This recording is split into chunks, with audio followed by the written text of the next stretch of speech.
હા, હું મુકેશ પરમાર, રાજકોટ વાલ્મીકી સમાજના પ્રમુખ, અને આજે રાજકોટ વાલ્મીકી સમાજના કમિટી મેમ્બરો, સભ્યો અને મોટી સંખ્યામાં સફાઈ કામદારોને લઈને આજરોજ રાજકોટ મહાનગરપાલિકા ખાતે રાજકોટ મહાનગરપાલિકાના સફાઈ કામદારોના મુખ્ય 4 પ્રશ્નો છે એના માટેની રજૂઆત એ રાજકોટ મહાનગરપાલિકાના પદાધિકારીઓ તથા અધિકારીઓને અમારા દ્વારા કરવામાં આવેલ છે. જેમાં મુખ્ય પ્રશ્નો રાજકોટ મહાનગરપાલિકામાં 532 જેટલી સફાઈ કામદારોની જગ્યાઓના જે ભરતી માટેના ફોર્મ ભરેલા છે, આ ભરતીના ફોર્મનો વહેલામાં વહેલી તકે ડ્રો થાય અને જે પણ એમાં ઉમેદવારો આવે એને તાત્કાલિક સફાઈ કામદાર તરીકેના ઓર્ડર આપવામાં આવે એવી અમારી એક માંગણી છે.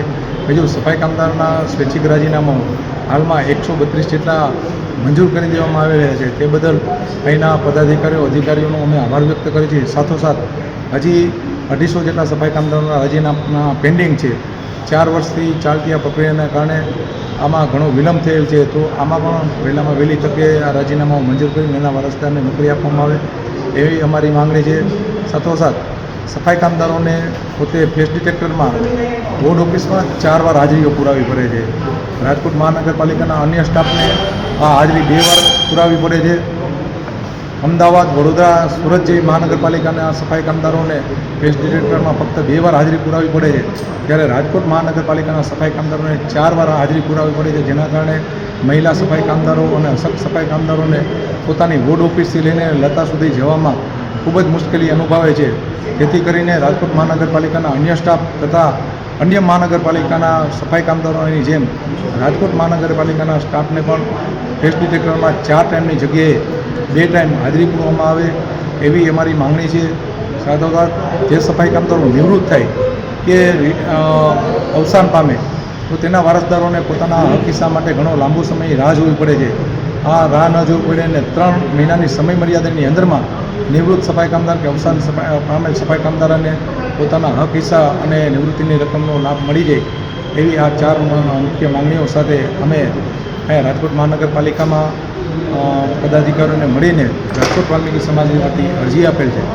સાથોસાથ જે પારસ બેડિયા કરીને જે યુનિયન ચલાવે છે, આ યુનિયન ચલાવનાર જે છે એ યુનિયનમાં કોઈ સફાઈ કામદારો જોડાયેલા નથી. જે લોકો છે એને બોગસ સહી કરીને અથવા તો એને ભરમાવીને સહી કરીને એને પોતાના યુનિયનના સભ્યો બનાવે છે અને 4,000 રૂપિયા જેવી માતબર રકમ હજારો માણસો પાસેથી લઈને ઉઘરાવી લે છે અને આ રકમનો અત્યારે હિસાબ ન આપવો પડે એટલે બધાને ડાયવર્ટ કરવા માટે આક્ષેપોનો જે મારો ચાલુ કર્યો છે એમાં કોઈ તથ્ય નથી.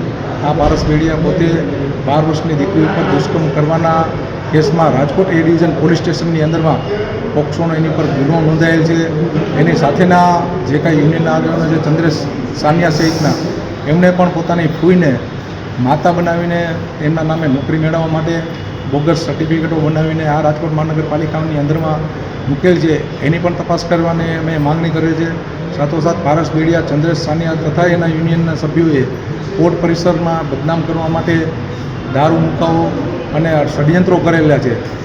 ચંદ્રેશ સાનિયાએ કોર્ટ કેમ્પસની અંદરમાં જ એક મહિલાની છેડતી કરેલી છે, જેને મહિલાએ માર અને પોલીસ બોલાવી પડેલી હતી. આના વિડીયો અને આધાર પુરાવો પણ અમારી પાસે સાબિત છે. અનેક લોકોએ આ પારસ બેડિયા વિરુદ્ધ ફરિયાદો કરેલી છે, અધિકારીઓએ ફરિયાદ કરેલી છે, સફાઈ કામદારો ફરિયાદ કરેલી છે. આ તમામ આધાર પુરાવો અમે મીડિયાના મિત્રો સમક્ષ, કોર્પોરેશનના અધિકારીઓ, પદાધિકારીઓ તમામ સમક્ષ મૂકેલ છે. અને આ પારસ બેડિયાનો રાજકોટ વાલ્મીકી સમાજે 2.5 થી 3 વર્ષ પહેલાં સામાજિક બહિષ્કાર કરેલ છે અને નાતબાર મૂકેલ છે. જે પ્રતિબંધ હજી ચાલુ છે, જેના કારણે આ રાજદેશથી આવા બધા આક્ષેપો કરે છે, પણ તેના આક્ષેપોમાં કોઈ તથ્ય નથી. રાજકોટ વાલ્મીકી સમાજને અને સફાઈ કામદારોને બદનામ કરવા માટેના જે પ્રયત્નો છે એમાં એને કોઈ સફળતા મળવાની નથી. રાજકોટ વાલ્મીકી સમાજના સફાઈ કામદારોના કામ સતત ચાલુ જ રહેવાના છે એવી હું અત્યારે રાજકોટ વાલ્મીકી સમાજના પ્રમુખ તરીકે લાગણી દર્શાવું છું.